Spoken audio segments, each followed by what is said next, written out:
2014 সালের upper primary TET উত্তীর্ণ চাকরি প্রার্থীদের মিছিল, পথ অবরোধকে ঘিরে ধুন্ধুমার কাণ্ড।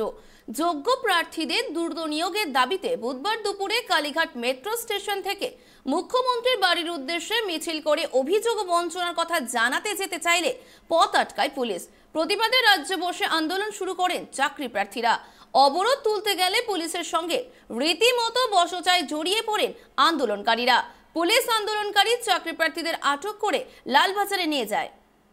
আপার প্রাইমারিতে দুটো চাকরির দাবিতে আজকে আপার প্রাইমারির চাকরি প্রার্থীরা হাজরা থেকে গিয়ে ভবানীপুরে রাস্তার মেন রোডের মাঝখানে বসে তারা বিক্ষোভ দেখাচ্ছেন। তাদের একটাই দাবি যে অবিলম্বে তাদের চাকরির ব্যবস্থা করতে হবে। 2014 সালে তাদের নোটিফিকেশন হয়েছিল, 15 সালে পরীক্ষা হয়েছিল, কিন্তু তারপরে ইন্টারভিউয়ের জন্য তাদের ডাকা হয়নি। বারবার সরকারের পক্ষ থেকে তাদেরকে প্রতিশ্রুতি দেওয়া হলে কি কোনো ব্যবস্থা না হয় তারা আজকে ঠিক মেন হাজরা ভবানীপুরের মেন রোডের ওপর তারা রাস্তা আটকে প্রতিবাদে বসে বিক্ষোভ দেখাচ্ছে। আমরা তাদের সঙ্গে এই মুহূর্তে কথা বলে নেবো তাদের কি দাবি, তারা কেন এই করতে। আমরা দীর্ঘ 8 বছর ধরে আপার প্রাইমারির সিট আপডেট করতে বলা হচ্ছে। 2016 সালের পর থেকে দিদি প্রত্যেকবারে প্রতিশ্রুতি দিচ্ছেন যে এবছর হবে, কিন্তু আজ 2022 আমাদের সিটগুলো কোথায় গেল দিদি? কাদের আপনি দিয়ে দিলেন? হাজার টাকার লক্ষ লক্ষ টাকার মূল্যে কোথায় গেল আমাদের সিটগুলো? আমাদের আপার প্রাইমারিতে একটা সিটও রিক্রুট করা হয়নি। আমরা আমাদের আপডেট সিট চাই, না হলে আমরা মৃত্যুবরণ করব। আপনি সিদ্ধান্ত নিন, আপনি কি করতে চান?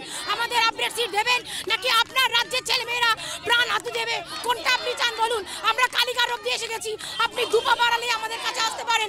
প্লিজ আসুন, আমাদের যন্ত্রণার কথা শুনুন, আপনি একটু আসুন রাস্তায় দিদি।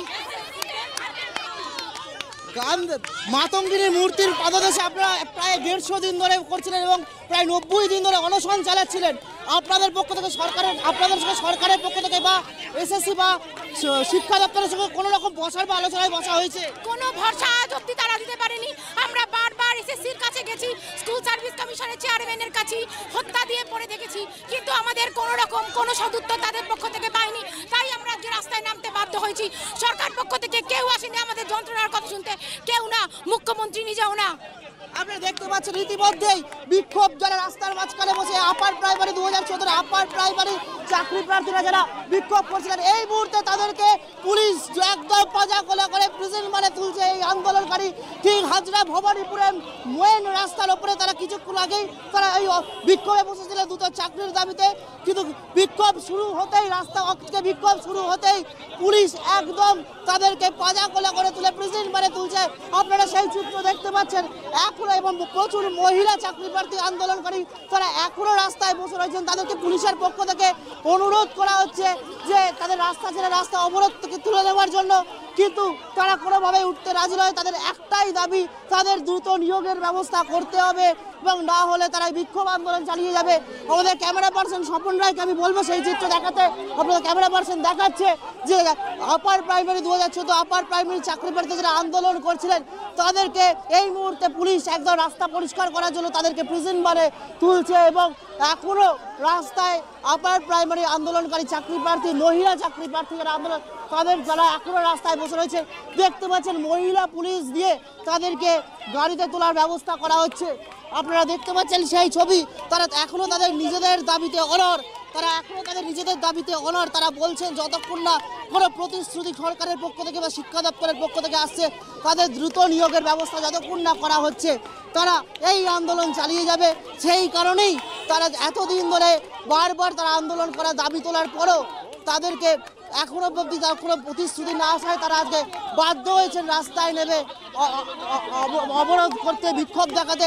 এবং যখনই তারা মেন রোড হাজরা ভবানীপুরে মেন রোড যেখানে ভবানীপুরে একদম অবরোধ তারা করছিলেন, পুলিশের সঙ্গে সঙ্গে তাদেরকে তুলে নিয়ে যাচ্ছে। দেখতে পাচ্ছেন প্রচুর মহিলা বিক্ষোভকারীও রয়েছে, তাদেরকে মহিলা পুলিশ দিয়ে একদম বাসে তোলা হচ্ছে রাস্তা অবরোধ করার জন্য। কি বক্তব্য আপনাদের? আমরা আমাদের 2014-তে আমাদের নোটিফিকেশন, 2015-তে পরীক্ষা, 2016-তে রেজাল্ট আউট, আজ অবধি আমাদের একটা রিক্রুটমেন্ট করেনি। আজ অবধি আমরা 8 বছর ধরে বঞ্চিত। আর কলকাতা যে গেজেট প্রকাশিত হয়েছে গেজেটকে অমান্য করে একটার পর একটা লিস্ট বার করছে, লিস্টগুলো ক্যান্সেল করছে, দুর্নীতিতে বড় লিস্ট। 8 বছর ধরে আমরা বঞ্চিত। আমাদের অন্যায়টা কি বলুন? আমরা পড়াশোনা করছি, এটাই কি আমাদের অপরাধ? এইগুলো হচ্ছে পুলিশের গাড়িতে উঠতে হচ্ছে বলুন? আমরা লোকটা অনেক ক্যান্ডিডেট আছে, বয়স পেরিয়ে গেছে, তাদের বয়স রাস্তায় নেই তারা কি করবে? আপনারা তো মাতঙ্গিনী মূর্তির পাদদেশে বিক্ষোভ আন্দোলন চলছে, আজকে রাস্তায় এসে আপনারা আন্দোলন কেন করছেন? আমাদের 146তম দিন, কিন্তু আমাদের সংগ্রাম পক্ষ থেকে কোনো সদুত্তর আজ অব্দি আমরা পাইনি। কেউ দেখা করতে আসেনি, কেউ কোনো আশ্বাস বার্তাও দেয়নি। তাই জন্য আমাদের দাবিটা আমাদের রাজপথে এসেই জানাতে হচ্ছে। আমাদের জীবনটা শেষ হয়ে গেলে পড়াশোনা করে কেন আমরা আমাদের দাবি কেন আমাদের এইভাবে প্রকাশ করতে হবে? আমরা যোগ্য, আমরা সাদা খাতায় চাকরি হয়, আমরা সাদা খাতায় জমা দিই নেই, আমরা টাকা দিই নেই, তাই কি আমাদের আজকে চাকরি হলো না? দেখতেই পাচ্ছেন একদম আন্দোলনকারী যারা, তাদেরকে এই মুহূর্তে পুলিশ বাসে তোলার চেষ্টা করছে, তাদের আন্দোলনের রাস্তা পরিষ্কার করে। তাদের একটাই দাবি যে 2014 সালে তারা নোটিফিকেশন হয়েছিল, 15 সালে তারা পরীক্ষা দিয়েছিলেন, তারপরেও তাদের চাকরির ব্যবস্থা হয়নি, ইন্টারভিউয়ে পর্যন্ত ডাকা হয়নি, তারপরে তারা বাধ্য হয়েছে। দেখতে পাচ্ছেন আপনারা যে চাকরি প্রার্থী, মহিলা চাকরি প্রার্থীরা একদম রাস্তায় ছিল, অবরোধ করছে এবং মহিলা পুলিশ তাদেরকে জোর করে তুলে নেবার চেষ্টা করছে এবং রীতিমতো পুলিশের সঙ্গে তাদের তর্কাতর্কি। তাদের একটাই দাবি, আমরা পরীক্ষা দিয়ে, আমরা পরীক্ষায় পাস করেছি, তারপরেও আমাদের কেন চাকরি হবে না? তাদের বারবার দাবি, যারা অযোগ্যরা চাকরি পেয়েছে বা যারা যে তারা এই অভিযোগ করছে যে অযোগ্যরা টাকা দিয়ে চাকরি পেয়েছে, তাদেরকে সরিয়ে অবিলম্বে নতুন প্যানেল প্রকাশ করে যোগ্য চাকরি প্রার্থী যারা পরীক্ষায় পাস করেছে তাদেরকে তুলতে হবে। আপনারা দেখতে পাচ্ছেন পুলিশ একদম পাজা খোলা করে মহিলা আন্দোলনকারী চাকরি প্রার্থী তাদেরকে বাসে তোলার চেষ্টা করছে। দিয়েছিলাম, কিন্তু আপনি প্রতিশ্রুতি দিয়ে গেছেন, চাকরি দিলেন না, আপনি ছাড়বো না, আপনার সিট না নিয়ে আপনাকে আমরা ছাড়বো না। যদি আপনাকে থাকতে হয় রাজ্যে, মুখ্যমন্ত্রী হয়, সকলের চাকরি আপনাকে দিতে হবে বলে দিলাম। একেবারে দেখতে পাচ্ছেন মহিলা চাকরি প্রার্থী তাদের দাবি, তাদের দৃঢ় চাকরি দাবি। দিতেই হবে, আমাদের নিয়োগ দিতেই হবে। আমরা যতদিন নিয়োগ হবে ততদিন আমরা এর আন্দোলন চালিয়ে যাব। আপনাদের কেন নিয়োগ হচ্ছে না, কি মনে হচ্ছে কেন? সাদা খাতায় চাকরি হলে আমাদের নিয়োগ হবে কি করে?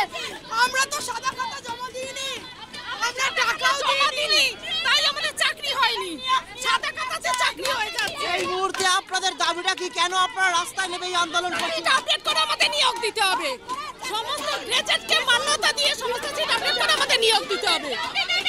একবারই দেখতে পাচ্ছেন তারা আন্দোলনকারীদের এই মুহূর্তে কলকাতা পুলিশের পক্ষ থেকে একদম বাসে তোলা হচ্ছে রাস্তা পরিষ্কার করার জন্য। তারা কিছুক্ষণ আগেই হাজরা ভবানীপুরের মূল রাস্তায় মহিলা চাকরি প্রার্থী থেকে শুরু করে পুরুষ চাকরি প্রার্থী 2014 যারা আপার প্রাইমারি পরীক্ষা দিয়েছিলেন, তারা একবারে রাস্তায় বসে আন্দোলন শুরু করেছিলেন।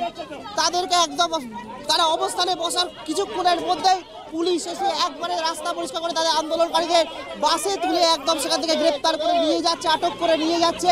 তাদের একটাই দাবি, তারা মুখ্যমন্ত্রীর কাছে একটাই তাদের আবেদন, তারা যে পরীক্ষা দিয়েছিলেন 2014 নোটিফিকেশন অনুযায়ী 15 সালে, সেই পরীক্ষা অনুযায়ী যোগ্য প্রার্থী যারা পরীক্ষায় পাশ করেছিলেন তাদেরকে অবিলম্বে নিয়োগ দিতে হবে। তাদের চাকরির বয়স চলে যাচ্ছে কিন্তু এখনও তারা নিয়োগ পাচ্ছে না এবং তাদের অভিযোগ যে যারা সাদা খাতা পরীক্ষায় সাদা খাতা যারা জমা দিয়েছিলেন এবং যে অযোগ্য প্রার্থী যারা টাকার বিনিময়ে চাকরি পেয়েছেন তাদেরকে অবিলম্বে সেই প্যানেল বাদ দিয়ে সেই অযোগ্য প্রার্থীদের সরিয়ে যারা পরীক্ষায় পাস করেছিলেন, রিটিন পরীক্ষায় পাস করেছিলেন, সেই যোগ্য প্রার্থীদের জন্য অবিলম্বে নতুন একদম ফ্রেশ মেধা তালিকা প্রকাশ করে, নতুন গেজেট করে সেই মেধা তালিকা প্রকাশ করে যোগ্য চাকরি প্রার্থীদের অবিলম্বে চাকরি দিতে হবে।